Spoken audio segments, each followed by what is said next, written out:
So, Soldiers of Order was, I got these Valiant Veterans and thought, were there enough soldiers to actually make a decent soldier deck? And it turns out there's actually more cards that were soldiers than I'd realized, and it actually does make a decent deck. It also makes it so that way you can make a lot of flash cards to be able to play on your opponent's turn, which is actually surprising. Because we have the Cathar Commando, a 2-drop 3/1 with flash that we can sacrifice to destroy any artifact or enchantment. We have the Resolute Reinforcements, which when they enter the battlefield get a 1/1 token. And we also have the Cemetery Protector. All of these have flash. The only problem with Cemetery Protector is the tokens it generates aren't soldiers. They're just humans. But it's still good because it's a decent sized body that you can play at instant speed. We get exile cards from the graveyard to, deny our opponent graveyard play sometimes. But we also get the ability to just, get extra token value. That can sometimes lead to a lethal win. Now, to play around the idea of all these soldiers, we do have the Brutal Cathars, which are soldiers during the day. At night, they lose the soldier subtype, but still are a 3/3 first striker. So if we only have one Valiant Veteran play, they still, remain a 3/3. The only problem is it's when we have more than one Valiant Veteran, these will be better during the day side in a number of cases. We are trying out the Gavany Dawnguard in the deck as a 3/3 Ward 1 creature that does play with the day-night cycle, but not as a werewolf. This is just simply if it switches between night and day. We get to look at the top top 4 cards of our library and add any. Oop! Shifted the controller back, the mouse here by accident. But so we can reveal a creature card with mana value 3 or less from among them, put into our hand, the rest on the bottom in a random order. Now, we do have a number of non-creature spells, so we could miss with this, but it's still a decent-sized body for its mana value. So we're trying it out. We have some Thirst for Discovery for some more draw value. We run a lot of counterspell magic in the form of Make Disappear and Protect the Negotiators. And this is one of the 2 reasons why we're splashing blue into the deck, is this allows us to kick the spell, and we generate a 1/1 soldier token. And we can counter a spell unless the opponent plays 1 for each creature we control. Now, it does get a little clumsy sometimes, because we are going to want to usually have at least 1 or 2 bodies on the board before this becomes a decent counterspell. But in the later parts of the play, this usually can be a counterspell for up to like 6. So, not bad. Other reason we have blue in the deck is because we're running the Dennick here. Now, Dennick is a soldier both during its living state and its spirit state. And being a 2/3 that makes it so people can't interact with graveyards does deny us a little bit of ability to hate on the graveyard with our Protector and Sungold Sentinel. But it does mean that our opponent can't target it and make us lose life because of exiling cards from graveyards. With the Black Werewolf, it also does shut off a number of recursion deck plans as well. So overall, still not a bad card to play. The other thing that's nice about this is if we do bring it back from the graveyard as the spirit, we get it as a 3/2 flying body. That makes it that way we can get clue tokens whenever any creature dies. So still not a bad card for the deck. I think with the Valiant Veteran, being able to play all these small creatures at instant speed, we can catch up the opponent off guard, develop a board just suddenly, and be able to swing lethal thanks to the pump abilities. The Valiant Veteran also does have the extra ability to maybe surprise our opponent by suddenly pumping our creatures if it's off the board and in the graveyard, because we can spend 5, exile, and put a +1/+1 counter on each soldier we control. Now, I'm not sure how often that's going to come in handy, but we'll have to try it out, see how it works. Alright, on the open, I think this is keepable. Sentinel's still a 3/2 body for 2 mana.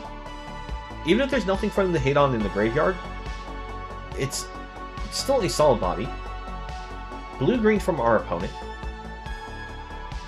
Looks like we're hoping to draw ourselves another white source here. So maybe we can Go for double Valiant Veterans the next turn. Okay, that works. So, get in for 3. Opponent did get some ramp with the Azusa's Mini Journeys. They also gained back the 3 life that we did. Alright, so they are definitely blue-green ramp here.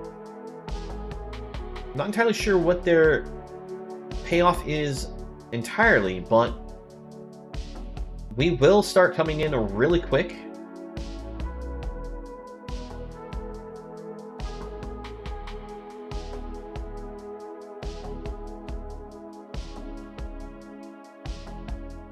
I think what we do during our turn is maybe go for a Thirst for Discovery. See what we draw off of it. So we can discard this as a basic set. We don't have to discard extra cards. And we'd still threaten them with the Sentinels. They'd have to block. We could probably still send the Veterans because their life total.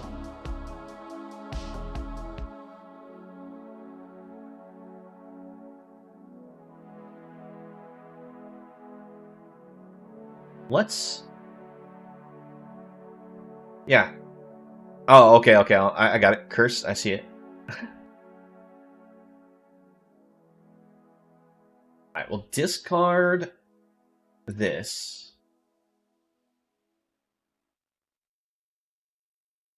Land. I need to give the timer, but I think we'll start it up at the next one because we're going to end this opponent here.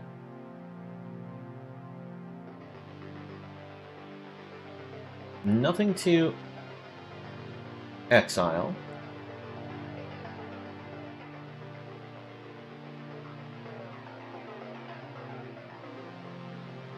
They shrink our board, but we're going to play Reinforcements main phase instead of just holding up for their turn. Just that way we play around any counterspell magic. Now we can go land, swing all, and we can activate this to put a +1/+1 counter on all of our creatures.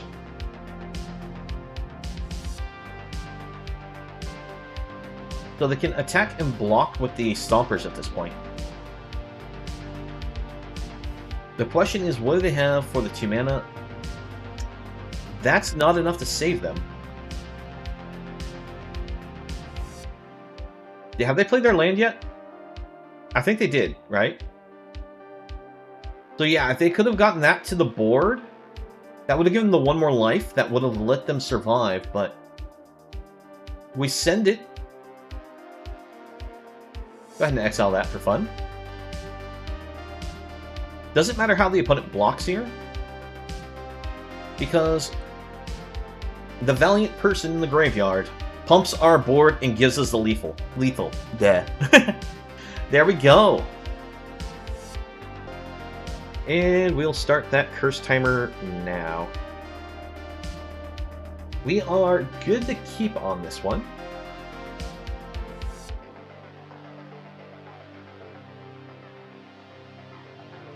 Yeah, I'm trying to think, what is our first play? I think land, pass, go for reinforcement. Oh, Delvers. All right. I think in that case we just bring the Thalia down. Why are these putting a stop on our upkeep? All right, Thalia to tax our opponent.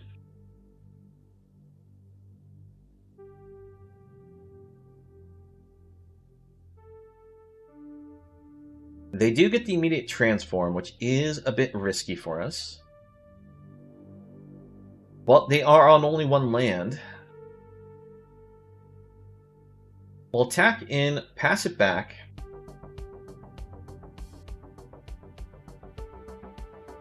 So opponent went in 1 land, 1 aberration, and called it good. That is very bold of you, opponent. They probably had like Considers and such in hand that they're not allowed to play thanks to Thalia's tax.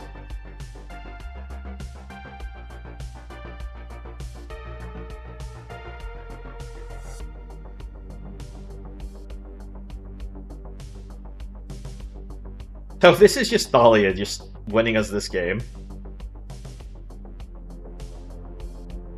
But it is kind of cool how we can just play during our opponent's turn here.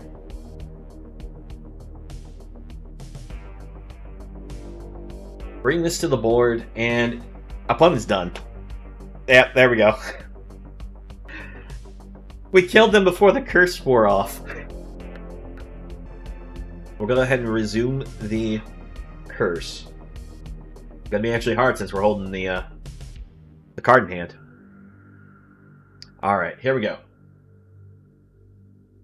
Gonna keep here.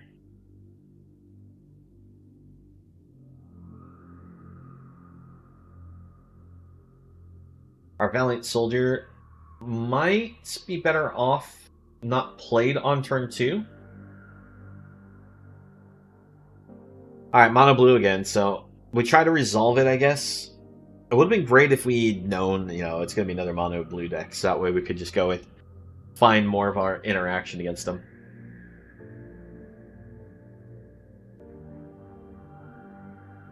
Alright, we just pass it back. We're going to play around the counterspells. Unfortunately, this does nothing at the moment, because we have to have a creature on board for this to actually make them pay 1. And we need effectively 3 mana to at least make it, with no creatures on board, cost them 1.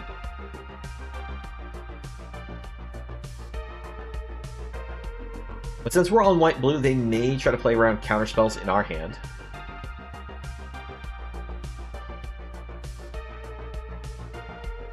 Okay, land pass. We can go for a Thirst to bait out their counterspell magic.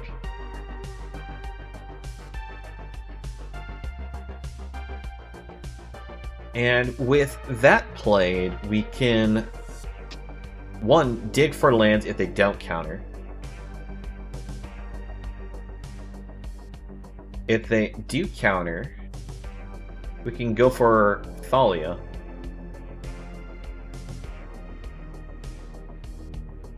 Yeah, go for that counterspell. Do it. Oh. A Spell Pierce. Okay, we can't go for Thalia because they still have the 2 mana up. And we didn't draw another land. If we hit another land that turn, I would have gone for it. Alright. Jin, you have been countered. And we have Thalia.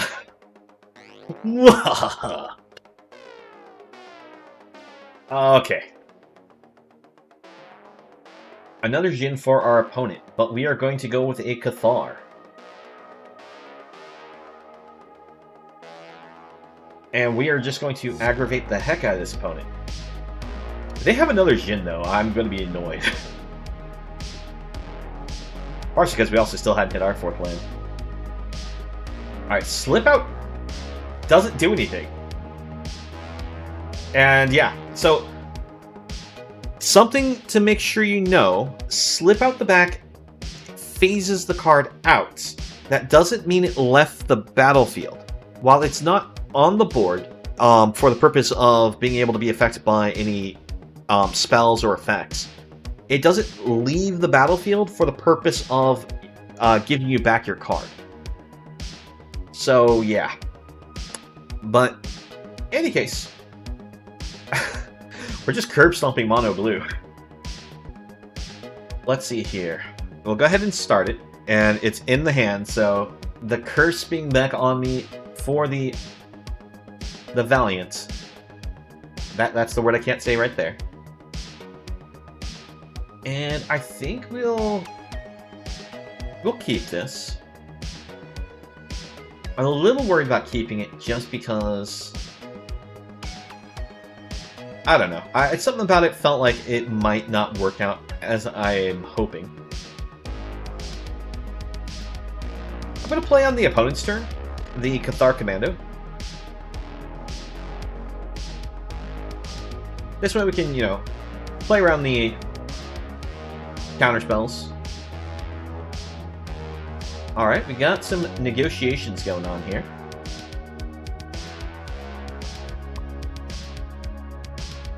I don't want to bring anything else to the board because If we did, the opponent could hit us with a sweeper.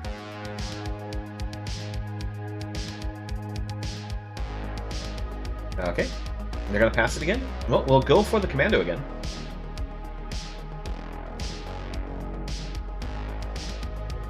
Alright, let's go say hello to the Wandering Emperor.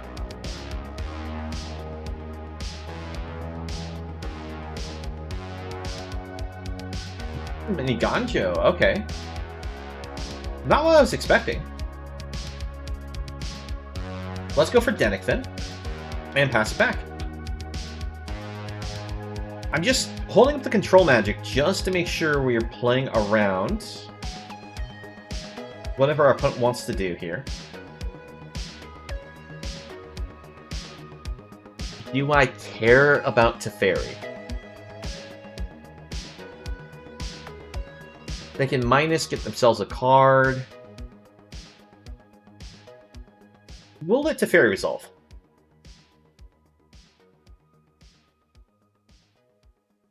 If they plus, we can send both.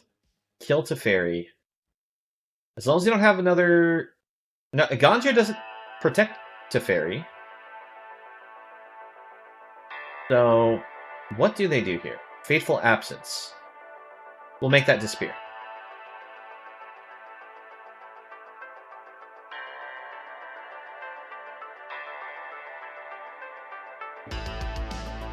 Let's go for Veteran. Take out Teferi. Oh, I said it. I said it. Alright. Go for the counterspell. Yeah, well, we'll figure out the punishment later. Alright, so they get that off the board. We prevent them from having the Celix. We'll swing in. Hold up.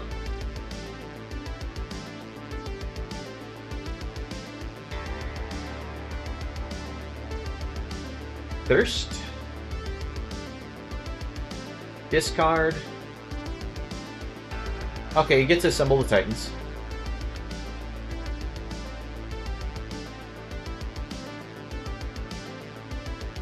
Let's see, we can bring the reinforcements out. Reinforcements... 3, 4, 5, 6, 7, 8, 9, 10, 11. Oh, we have dead even lethal here.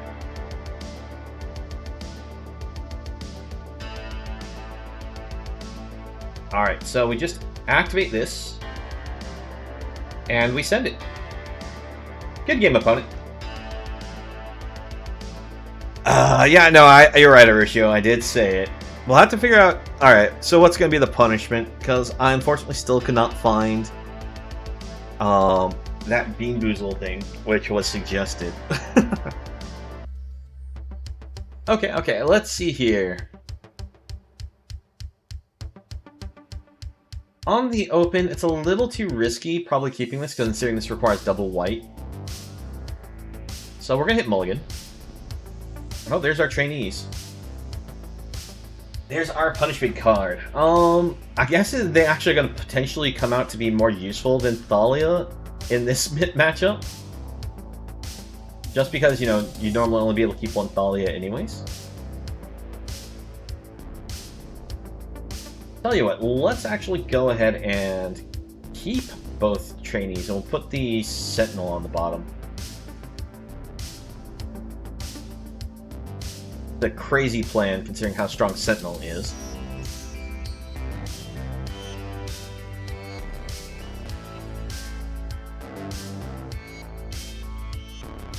Alright, looks like we're against mono red here. Go for the trainee.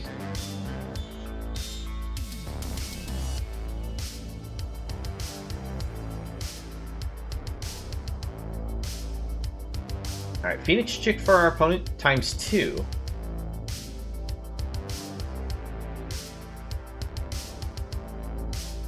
Go for land. We'll send in the 1, and we'll pass it back. But yeah, no, I said about Thalia necessarily being, not fine if we didn't have it over the trainee. I would love having the Thalia at this point.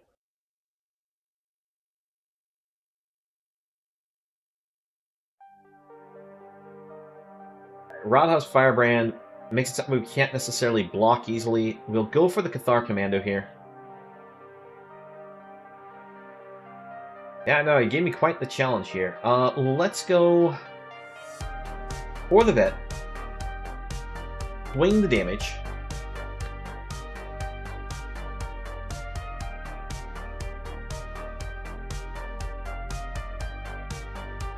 They're just going to take it. How much damage is coming at us? 3, 4, 5, 6, 7, 8.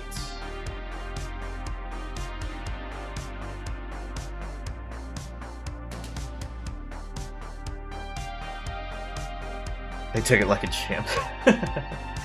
Yep. To be honest, I didn't think they'd block with the Firebrand.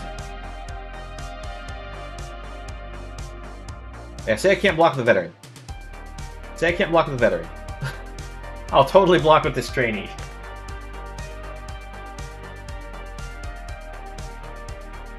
Alright. So, how much damage is coming through? 3, 6, 8, 9, 10, 11. So they're sending exact lethal, so we have to block.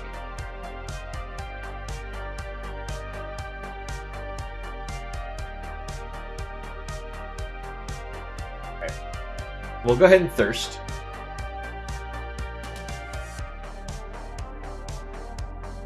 We're just dead in the air, unfortunately. I was curious if I could get another vet here. Because if I did get another vet, we'd still come up 1 point of damage short. But it would have been close. Yep.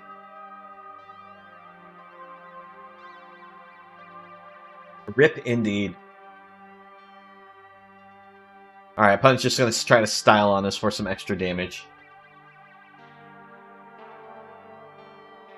Okay, opponent. Are you going to attack us? Okay, they are.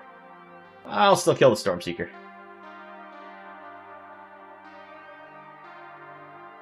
I was about to just scoot because they were taking so long just to attack. Alright, so we'll go ahead and start the timer for the curse because I'm going to go ahead and hit the mulligan button here. Can't say her name, but this is just not going to work out because we need white mana. End of the day, we are a white deck that just happens to splash blue. I think we'll put Gavany on bottom, because double white, it's a little risky keeping it. Alright, we go for the Sun Gold, because if we're against mono blue, we want to just go ahead and get the one that's, sorcery speed down as fast as we can. Okay, we'll go ahead and get another Sentinel to the board. Well, I mean, I get what you're saying when you say that you lost to the Guardian of Thraben. A lot, because it is a very good card. Let's go for Vet. Swing in both. Sun Golds are just so amazing against mono blue because they want spells in their graveyard, and these are ETB and attack trigger to eat up the grave. Alright, opponent brings out Jin. Fading Hope gives them the triggers for the Shredders, but Sentinel's going to eat the cards from graveyard. It's going to shrink Jin's power again. It'd be a lot easier if we had another mana here.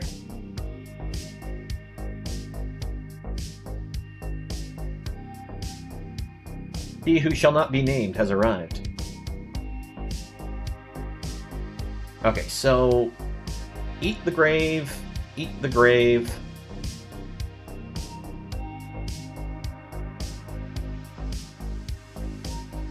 going to take out a Shredder, which I actually find more dangerous at the moment. Being stuck on only 2 lands, so painful.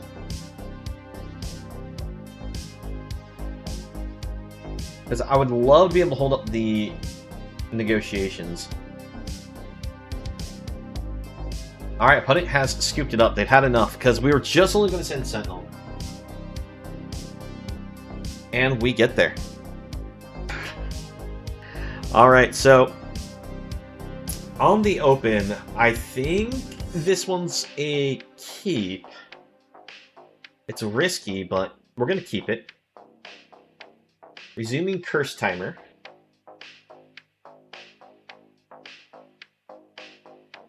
Go for Beach.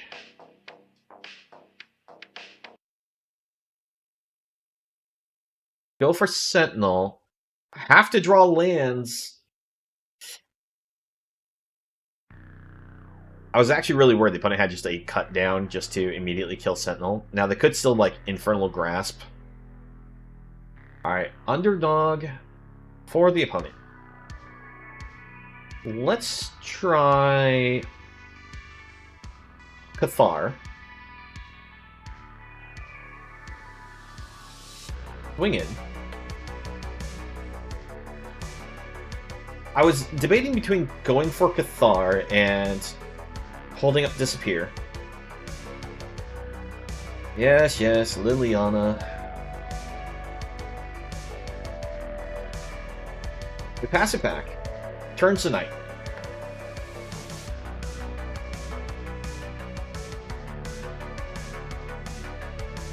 I'd rather the opponent did not have that.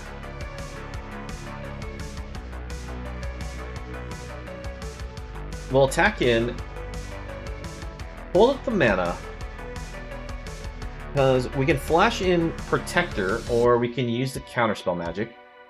It looks like we're going to flash in Protector here.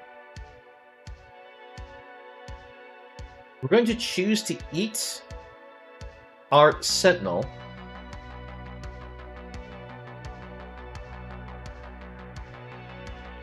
Alright, opponent double spells here. So we get a flip, and we will resolve and take that. Yes, opponent, you do get to crew. So I can't attack in this turn. We'll give up the Thirst.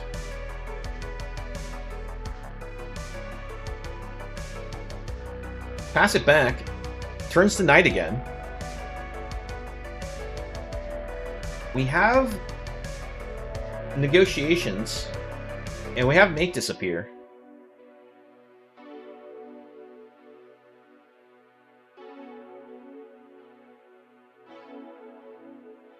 Alright, we go for Dennick.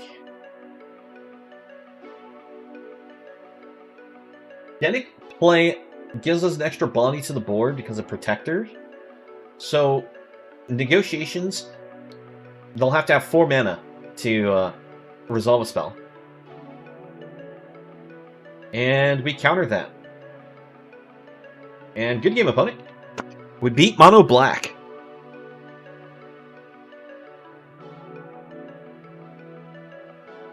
And the curse is up. So this is a little too risky to keep, because if we play out Thalia, we won't be able to play these unless we draw more mana. So we're going to have to take Mulligan. I'm going to start it when we hit Mulligan, because that's actually like the same as if we kept. So Curse is active. Alright. We'll keep this one. Now the question is, do we keep the Protector or Dawn Guard? I think I'm going to keep Dawn Guard just to... because I think I'm going to go Thalia. Go to Dawn Guard. Depending on what our opponent plays. And I think we can give up that.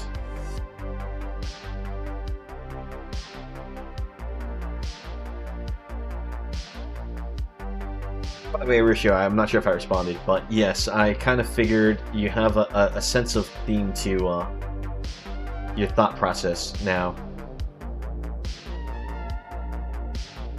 Last time you said I couldn't play Thalia, and then you also cursed me on Thalia, so...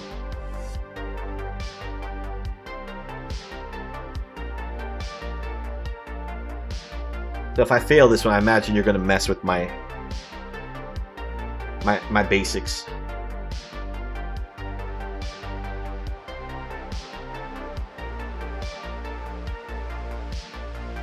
Okay, so next turn we can bring down the Dawn Guard. It starts the day-night cycle. Now here's one of the weird things about Dawn Guard. I'm not sure if this is intentional or not with how it's being treated, but if it's neither night or day, it becomes day as Gavany enters the battlefield. Whenever day becomes night or night becomes day, you get the effect. So we don't immediately get to see a dig here. I mean, that's probably one of the balancing factors to this card. If you got to immediately dig off the first one you play, it probably would be... Yeah, 12k points, so you're going to have lots of tries to make you mess up. I see how it is there, Irushio. But... yeah, this would be so great if you got the immediately... If it's, you know, the first day-night, like, happening, you'd be able to, like, get the immediately trigger, but not the case. Alright, stop on our opponent's upkeep. We'll attack in.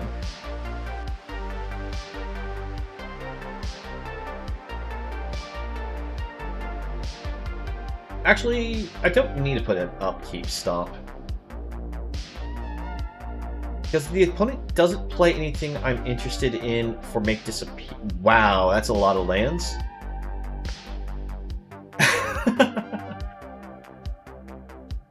So, I was going to say, if the opponent doesn't play anything I'm interested in using Make Disappear on, I'm very interested in making that disappear.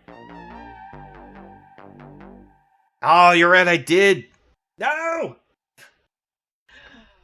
I was surprised because it was 4 of them! Ah! You got me there, Rusho, you got me.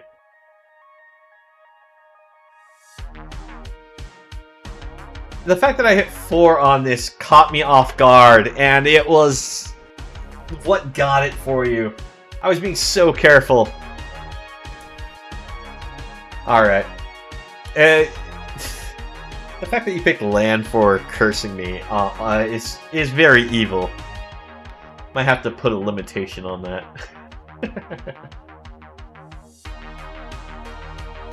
Alright. So we pass it back to our opponent. Yes, indeed. Sometimes you just have to be a little evil. So Negotiator makes us counterspell anything up to 3.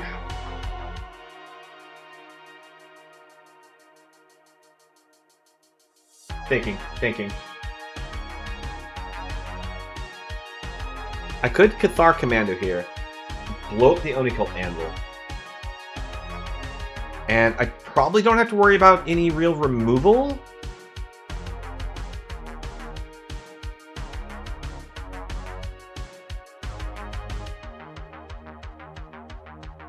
Now, the issue is by blowing up the Onicult during their turn, they still get the 1/1 token.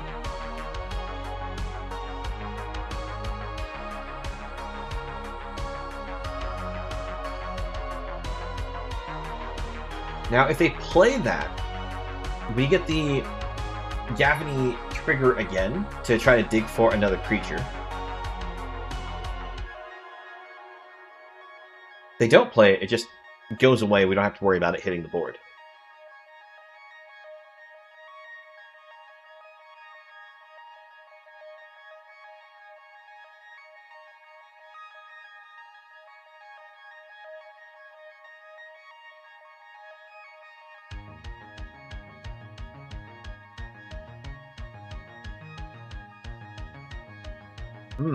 Another anvil.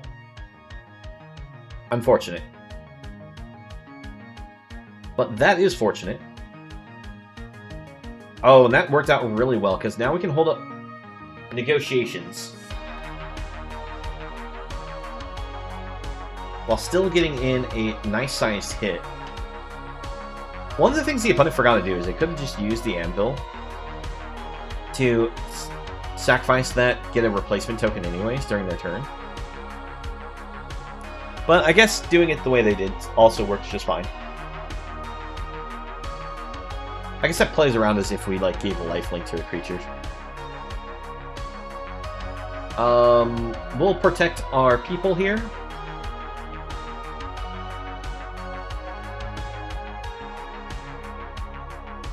See, if we hit another vet, we can...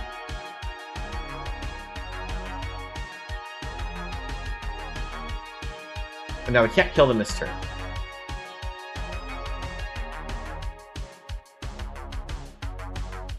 Hey there, Queen. How are things going? Alright, so we have the opponent down to 6. Another trigger from Dawnguard. I actually really like playing with this day-night cycle with these soldiers. Works out really well. Braids. You can have braids. Blood Tithe is going to be an issue, but we don't actually have a removal for it. So end of turn, they sacrifice...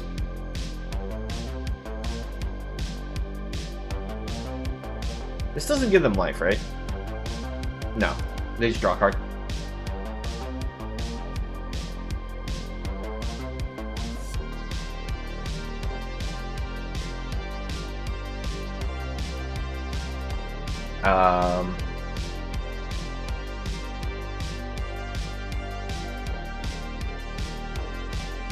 I'll sacrifice a land.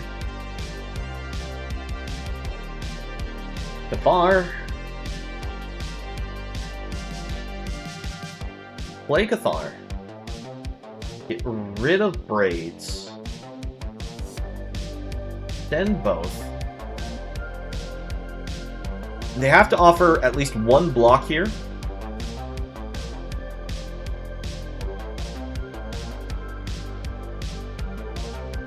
Now the problem is it's if they top deck a Meathook, we're in a lot of trouble.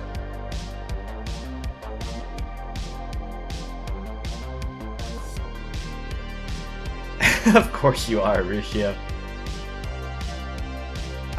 I mean, you're already going to be manipulating my deck as part of the punishment, but alright, opponent's giving us the GGs. And we get there. I think we actually have probably the best that we could hope for the punishment game here. And we'll keep it. Let's see here. Since we don't ever have a turn 1 play, lead with the beach.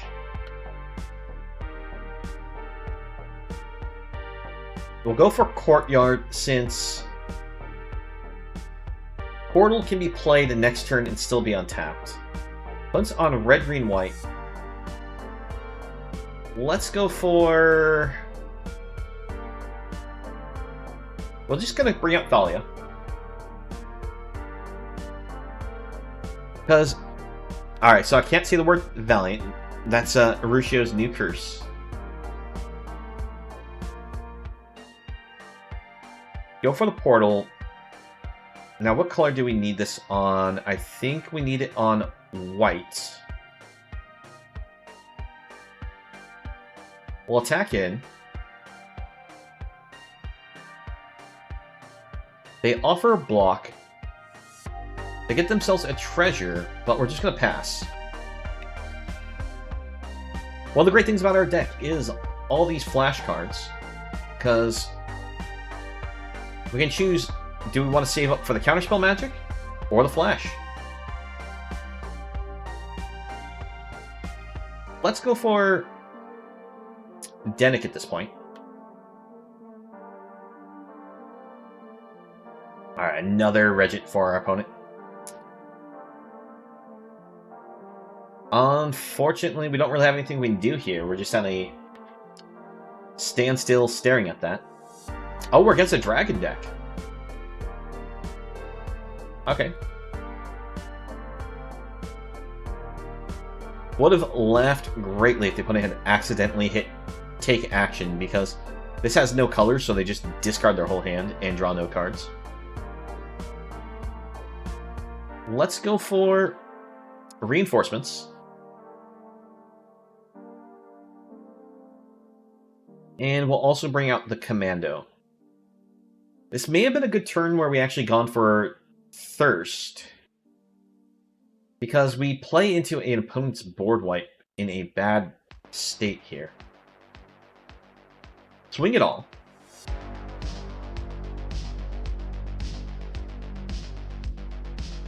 Alright, so they're going to go after our Thalia.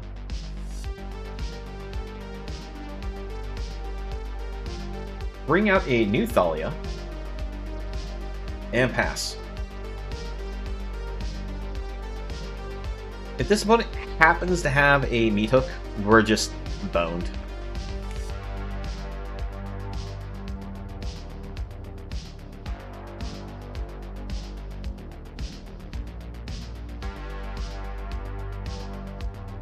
Okay, we're fine with that getting sniped. Well, I imagine our opponent is playing red, black, white, green for the Dragon deck, so that way they can run a Rith, as well as the black-red Vishino that helps you cast your dragon spells.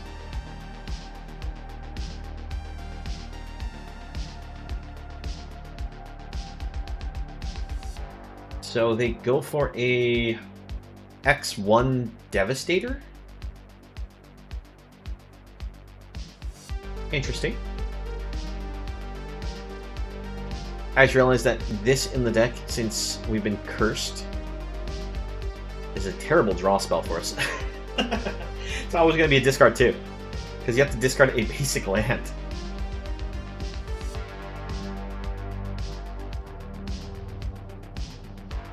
Really could use our veteran right now. Trying to think, like, what can we do here? We could send it. Probably be sacrificing Commando, get rid of Buster because he used the Devastator block there. We get 4 points through because they probably block Dennick. Do we save the mana for protecting the Negotiators, or do we send it and bring back Dennick from the graveyard? I think what we do is we pass this turn. We let the opponent draw for the Buster, unfortunately.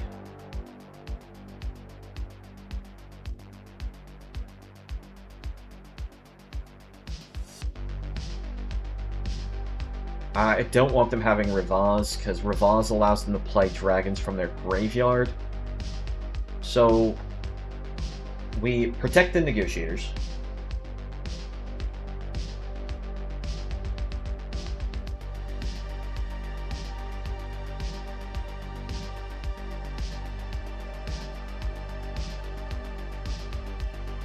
Alright, they loot away 2 lands.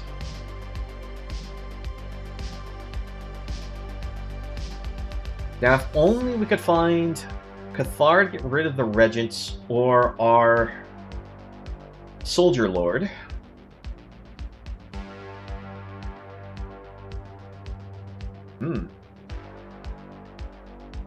Discarding 2 more lands.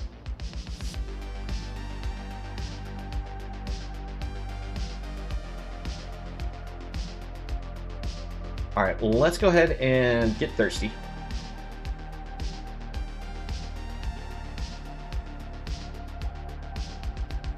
Let's discard. Discard?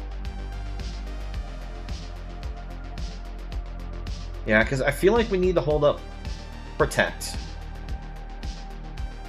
as we are probably going to need to deny them the dragon that they're going to go for.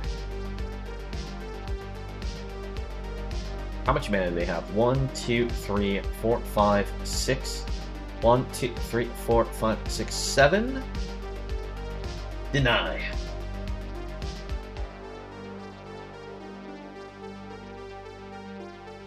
Close.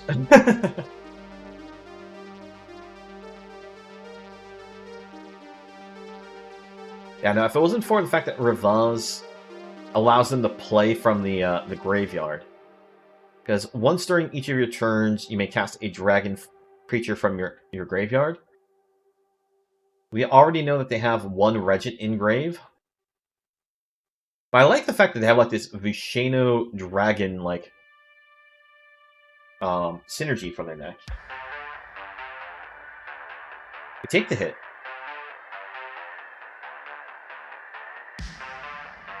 Alright, we hit the Cathar. This is great.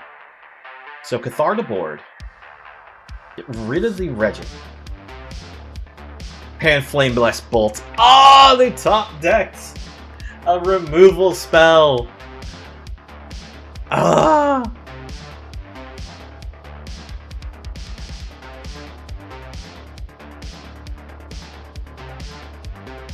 Alright, passing it back. At this point, if they attack him with the Buster again, we block with Denick. Just that way we can replay it from the graveyard. And get the whenever a creature goes to a graveyard. Oh, no, we're just dead. Never mind. Ah, yeah.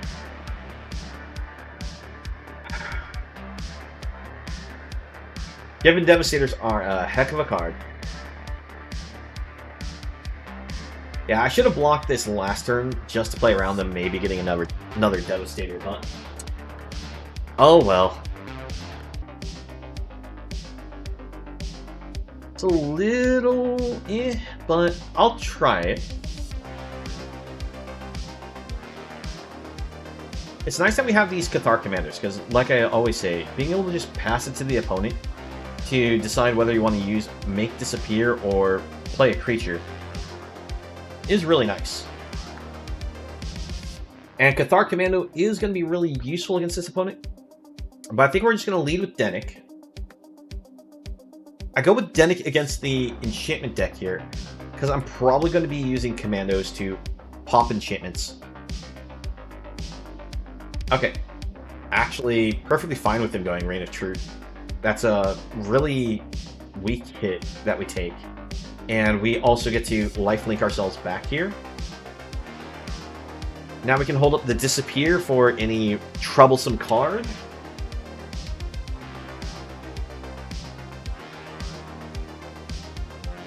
I don't really see that one being troublesome, but I don't want them having the card draw. So, yeah, we'll actually just counterspell it. If they do get the cast trigger...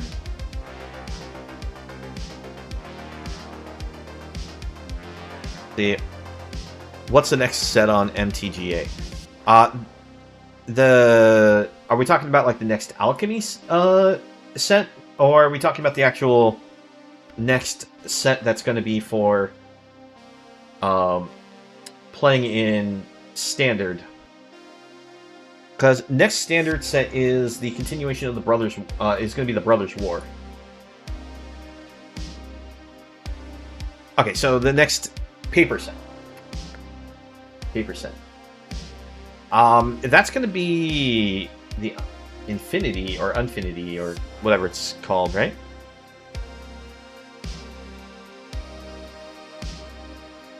The opponent hit us with a Borrowed Time, but we have these commandos, so that's not much of an issue.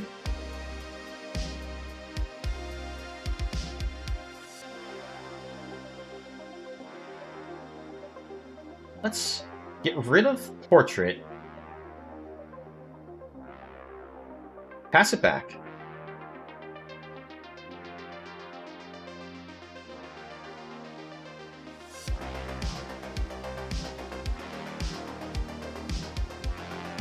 Token Gen will be broken in BLAW. Not sure what you mean by that exactly. Alright, flash in. Offer block. Get rid of Borrowed Time.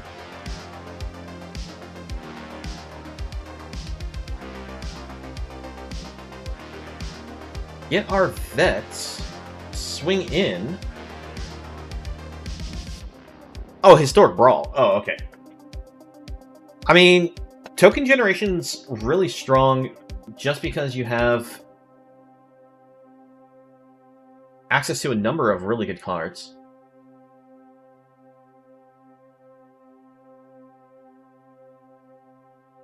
Alright, so opponents holds up on the defense. Activate. Say green. Opponent can't block us with green. Get them down to 3. Oh, they're bringing Skull Clamp? Oof. Yeah, Historic Brawl with Skull Clamp. That's just going to be a staple in so many decks. Didn't realize that they were going to bring that in. Okay, so opponent's going to try to punch in for a lot of damage here. But we have the ability to chump block, gain life. So unless we actually see a serious threat here for our life total, which I'm not seeing. Yep, and we get there.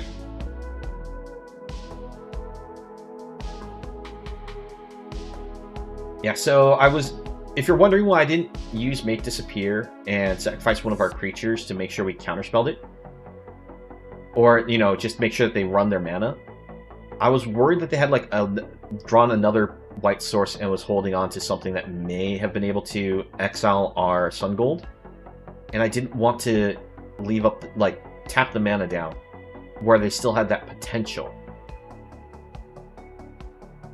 But alright, yeah, we managed to take down, though, Green-White Enchantments, which is still a very dominant deck in the format. I think we have a pretty keepable hand. The only problem here is Dawnguard Cavity needing that double white. Because we can go Reinforcements during our opponent's turn, play Brutal Cathar, be able to play pretty safe to the board that way. So I think it's still a keep.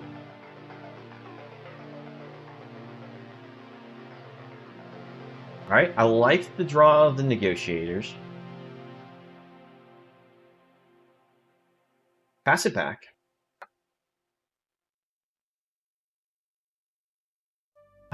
Mirror Breaker. How I wish I could have counterspelled you with this. Sadly, we don't have any creatures to the board yet.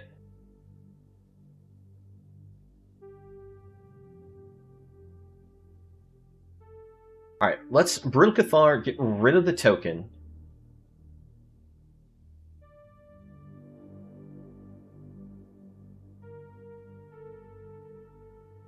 Then we can go land. And I'm trying to think, do we even play anything? Just hold up the full costed Negotiations.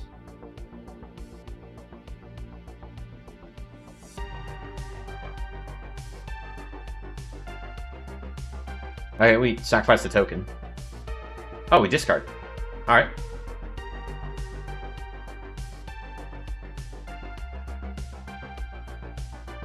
Attack.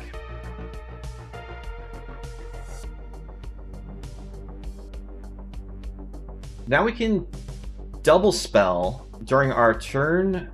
Turns it to day, get rid of Reflections. Yeah, I'd rather not suffer an Invoke and let you draw cards. Alright. Play both of these. Attack in. One has to now choose to either block or take the damage. We do get completely blown out if the opponent has a Meathook Massacre here.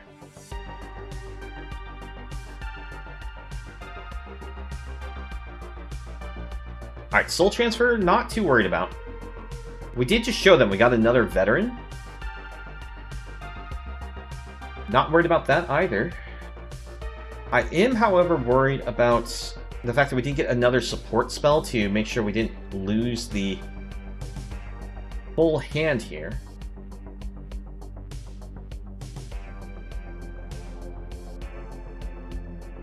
And we actually get just enough through. I was actually thinking we might come up short, but we get the 9 through and end the game. Yeah, when I was originally testing this deck, I actually decided to like test it in best of 3s. And wasn't sure how well it would do in best of 1s. Well, I think I made a surprisingly high competitive deck for soldiers. Now, part of this is just because we're playing this flash game where we have the Protector, Commando, and these reinforcements that we just play during our opponent's turn. And if our opponent's playing something we don't like or don't think we can handle, we have the ability to just hold up this counterspell magic between Make Disappear and Negotiators that we fight our way through an early game really well. Late game wise, we usually never get to because we end it before like it gets into like a mid game scenario. We have the game like wrapped up somewhere between turn 5 to turn 7. And cards like Sun Gold Sentinel are really great for us because of the fact that it eats up the graveyard and has this evasiveness that we could still also be unblockable and close out games. Now, if you're going to do some deck adjustments to make this your own, I'd probably just go up to just 2 Sun Gold Sentinels and maybe just cut Dennick out of the scenario here. Now, Dennick wasn't bad for the deck because the lifelink actually did matter in a number of games, but it's probably the card that was the least performing. And I mean, that's, I think, the only real adjustments I make to the deck. If you're interested in what we have for our sideboard, once when we did the best of 3s on testing, I had some Spell Pierces to help, you know, fight more control deck ideas. Destroy Evils because they help us against enchantment decks, also great against anything with high toughnesses. Some Fateful Absences because it destroys any creature, also destroys any planeswalker. A couple more Negates because just making sure we have hard counterspell for games that get dragged into later games, where we may cut out like the Make Disappears and just go for Negate because we know we're against hard control and Negate's going to be more applicable for play. One unlicensed curse because we really hate the graveyard. Because if against Jund Reanimator, Sultai Reanimator, or Mono Blue, you're going to probably want the unlicensed curse in your deck. There was 2 Extraction Specialists in the side deck because sometimes we want to be able to just reanimate the Cathar Commandos for against the match against anything with heavy enchantments or artifacts. So, white-green enchantments, it actually works out really well. And a Serra Paragon in the top end because maybe we decided that we're going to cut the Protectors and go with the play our own graveyard and keep coming back to the board. So that's what I was testing out, and most of these cards ended up working out really well. The Paragon, I actually never really found a matchup that I really felt I needed these in. But the Specialists I did find were useful because it's the playing the curve scenarios. Also, the being able to immediately use cards like Cathar Commando or the passive of Veteran without needing like 6 mana or even 7 mana that you need for playing Paragon in a turn and then immediately using. So I hope those are some, you know, insight on what I thought of this deck, and I can't recommend this more if you want to win games because it performs so well. Thank you for watching the video. Please leave a like if you enjoyed and subscribe for more content. If you'd like to join me while I stream, you can find me on Twitch, the link below. I hope to see you again in the next video and have a nice one.